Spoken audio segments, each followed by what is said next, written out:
This is part two of the presentation screencast. So I left off with Frank Kameni, and we're going to transition into the Daughters of Bilitis, which was a organization that was addressing variant issues. Variant was a term used to describe lesbian women. Here you see the founders of this particular organization, and they would publish a magazine titled The Ladder. Barbara Giddings would be one of the people instrumental in writing and making that magazine available. And the important part here is that they want to educate the variant. So this is a similar strategy to Mattachine Society's one. The Daughters of Bilitis want to educate the lesbian, and the same issue would be used by Mattachine one, their magazine, where they would want to educate the homosexual man, and they want to help this individual adjust to society, and they also want to educate the public. The public believes that homosexuality, these individuals are sexual deviants, so they're trying to challenge that particular logic. How do they do that? The Daughters of Bilitis are publishing their magazine, The Ladder. You want to take note that in the United States there is a series of sodomy laws, and the sodomy laws are designed to target sexual acts, whether they're consensual or not. That's not the issue. The issue is that the act that you are engaging in is an act against nature. So this is a direct connection to the buggery laws. And one of the individuals who would possibly challenge the practice of entrapment would be Dale Jennings, who was a Mattachine Society member. So the practice of entrapment was sending police officers into known gay clubs and bars and having the police officer hit on a known homosexual, and if the homosexual would leave the establishment under the assumption that the two of them were going to engage in an act of sodomy or a homosexual act, the police officer would then arrest the individual for lewd behavior. So Dale Jennings would be one of the first individuals to successfully challenge that. In certain states, it was illegal to serve homosexuals or to have homosexuals dance in public. A series of laws targeting homosexual behavior. And so in this particular image is a sip-in, which was a protest conducted by the Mattachine Society. So what the customers would do is go into a bar, identify themselves as homosexual, and then determine whether or not this individual would serve them or not. If this person serves them, he's breaking the law. If he doesn't, they would then sue, claiming that you are violating our rights.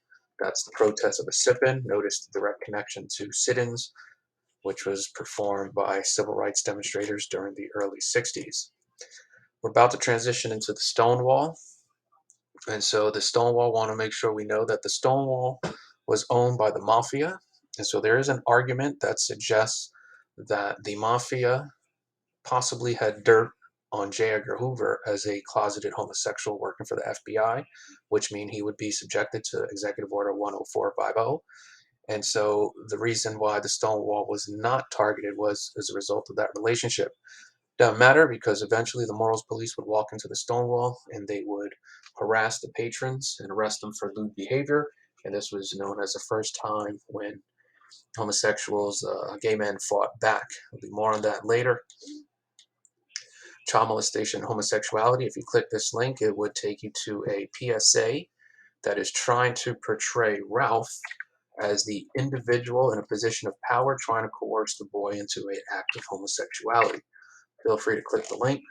Barbara Giddings, a member of the Daughters of Bilitis, the editor of One, also friends with Frank Kameni. So here we see Barbara Giddings, Frank Kameni, and a psychiatrist trying to protest the Psychiatric Association's classification of homosexuality as a mental disorder. They're trying to challenge that. I'll address that later on as well. And we transition into the 1970s. Now, the difference between the 60s and the 70s, the Stonewall riots, the one thing that it does is it makes the gay community feel open. And so we're looking at the 50s or the 40s and the 50s. This line represents the gay rights movement. And then Stonewall happens, and then it kind of splits. And you have the people who are the old traditional fighters for gay rights. And then you have this new breed that's going to emerge. And the new breed has tension with the old. And I'll address that later on. So here we see again the Psychiatric Association, which was just addressed. We know that the Castro is a section of San Francisco that is a de facto segregated section, and eventually they are going to elect the first openly gay politician, Harvey Milk. And in these areas that are known to have a gay population, an LGBTQ population in high numbers, it's going to lead to a freedom of expression. Notice how I put here the streets. This is the fracturing of the gay rights movement. Stonewall is usually considered the fracturing point of the gay rights movement because it starts this new debate.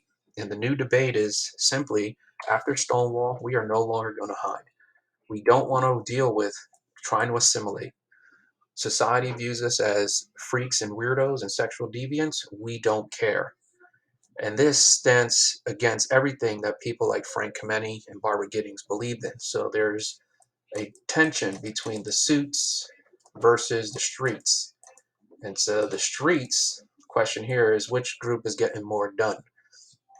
And the suits are trying to silence the streets, and it's just some tension between those two groups, the fracturing of those two movements. After the Stonewall riots, we would also start to see transgender activists starting to emerge. The transgender community seemed to be silent. Um, Christine Jorgensen, 1951, considered to be the first transgender woman. And notice 1951, here we're talking about the early 70s with Marsha P. Stone, Sylvia Rivera, advocating for transgender rights. And the reason why is because prior to Stonewall, we're really just looking at gay men and lesbian women. You know, bisexual, transgender, um, anything that's not under these two labels, they really don't have a place within the movements, and that is the belief held by these two groups. You know, society believes these individuals are sexual deviants. And if we're going to start letting bisexual and transgender and other groups in, that could be problematic. Society is not comfortable with these two, and you think we're going to allow other groups into this particular equation, which means that uh, groups that are not gay men or lesbian women have pretty much no other option other than to start to rally and organize on their own.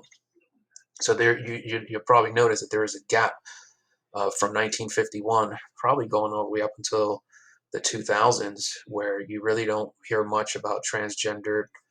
Uh, you know, this group seems to be lumped in with any of the gay rights groups, and the gay rights groups are willing to pretty much not really address their concerns simply because they feel that it's going to be detrimental to the progression of gay rights. So there would be a difference between gay rights and transgender rights, and that's going to exist all the way up until we have the LGBTQ uh, understanding that's going to take place in the 2000s.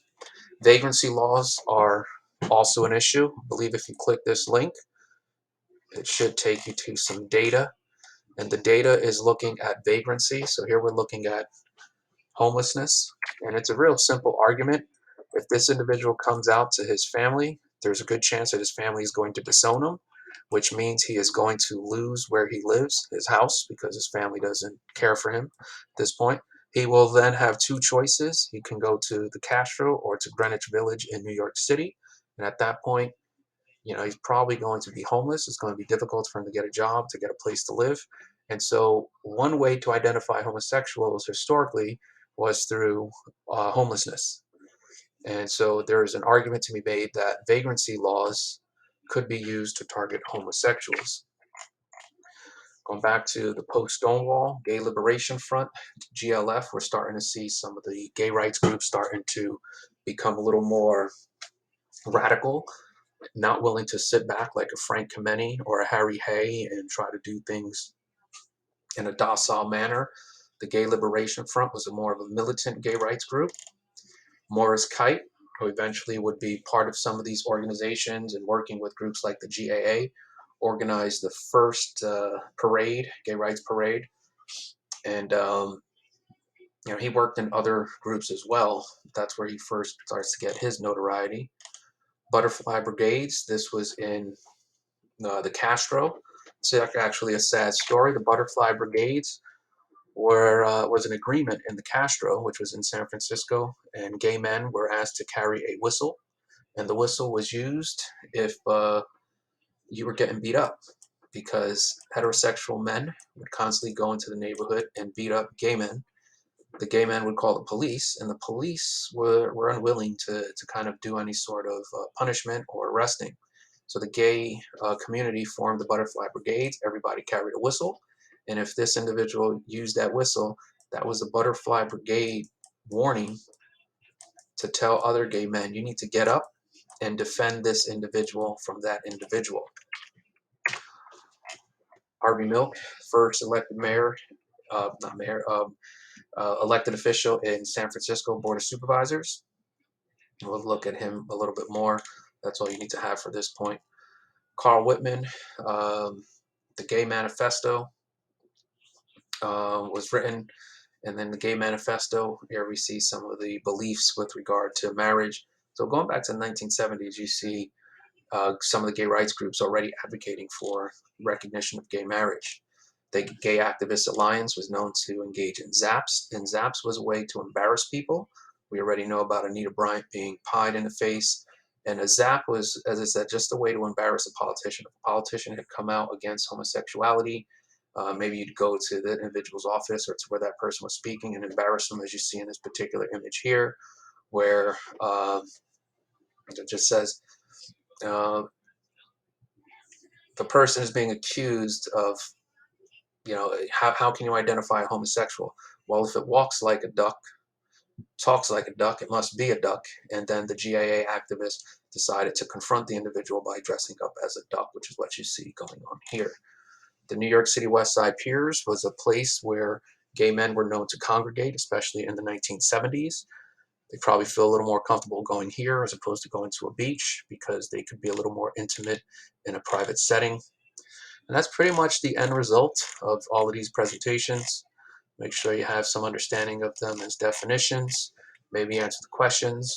And the GLSEN study is a study that's from the 2000s that looks at um, homosexuality and the LGBTQ experience at the high school environment. So the question here is whether or not exposure to gay rights history will lead to a reduction of bullying and harassment.